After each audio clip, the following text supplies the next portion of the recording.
kita sumber crowd-nya itu bukan dari sana, jadi dari wilayah lain, jadi masih stabil. Oh, jadi nggak terlalu berdampak, Pak? Kita tidak melihat itu pada saat hari ini, kita belum melihat. Berarti dipastikan nggak ada kenaikan signifikan? Tidak signifikan ya Pak, ya dampaknya berarti.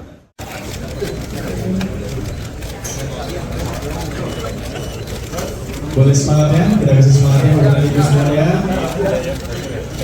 1, 2, 3.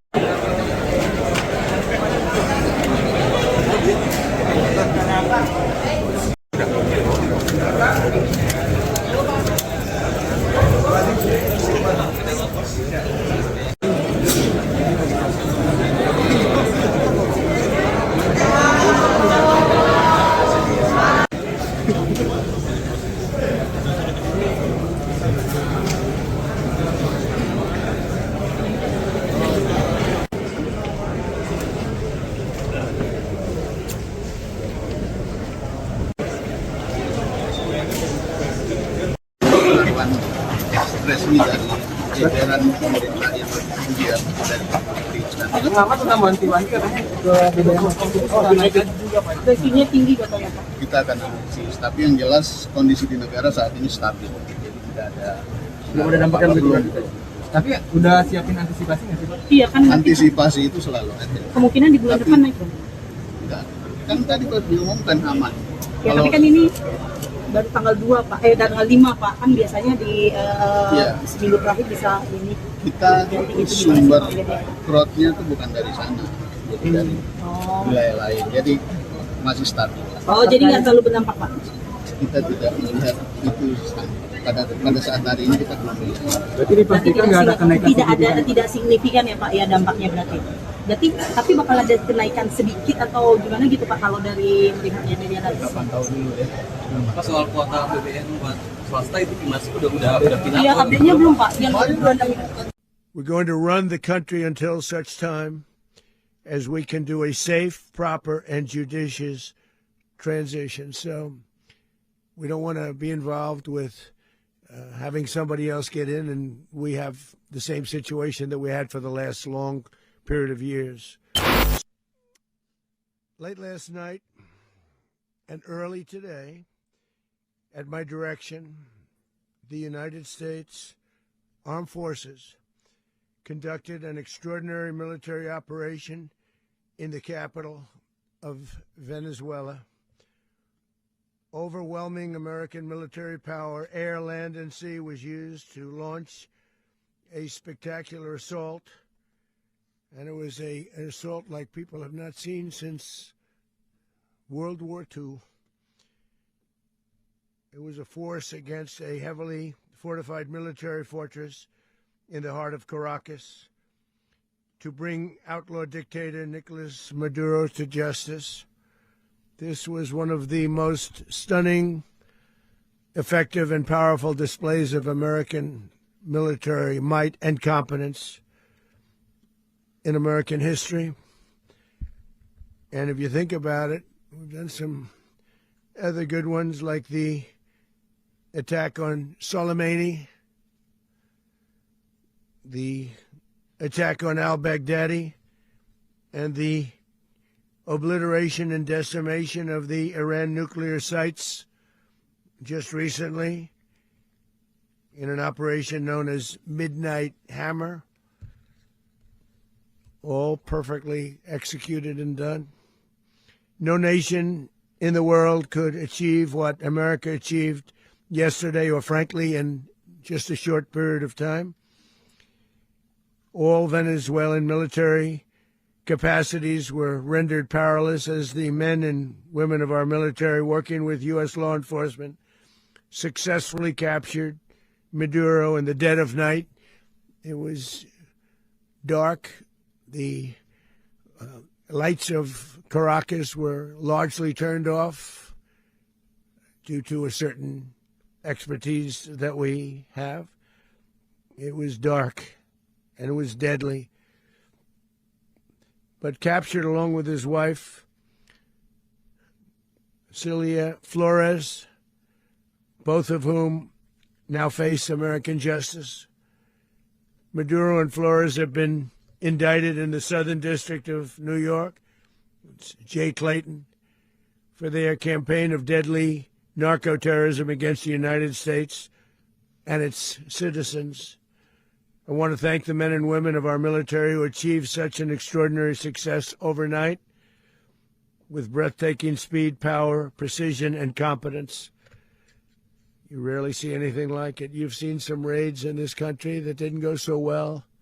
They were an embarrassment.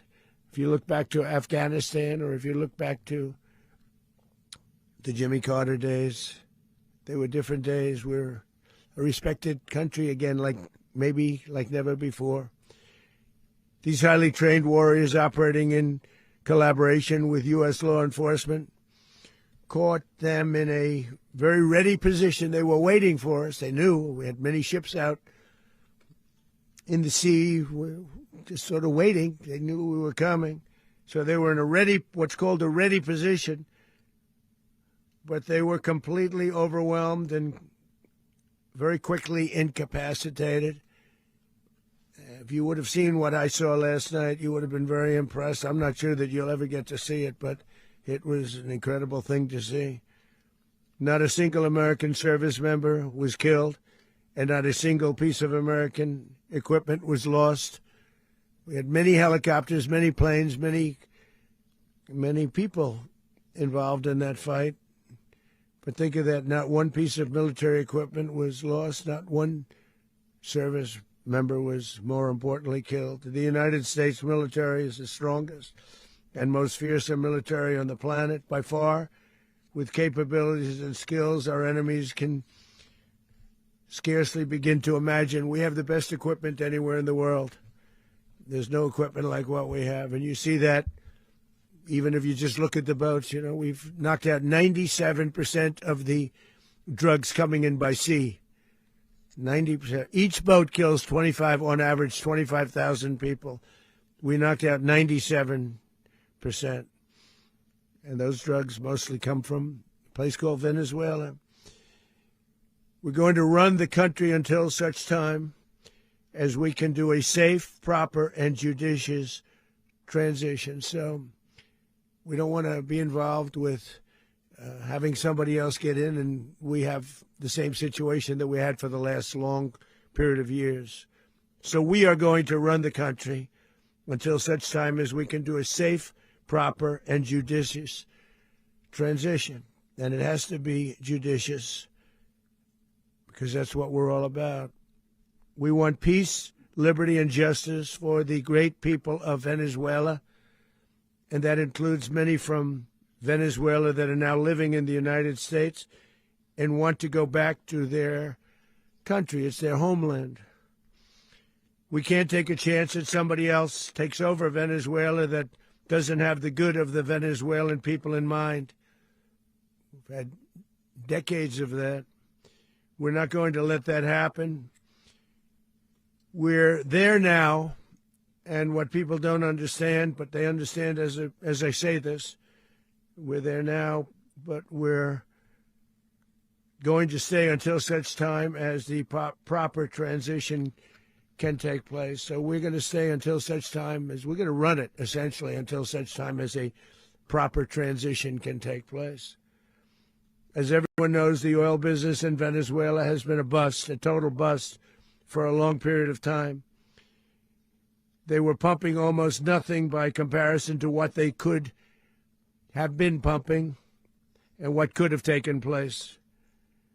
We're going to have our very large United States oil companies, the biggest anywhere in the world, go in, spend billions of dollars, fix the badly broken infrastructure, the oil infrastructure, and start making money for the country.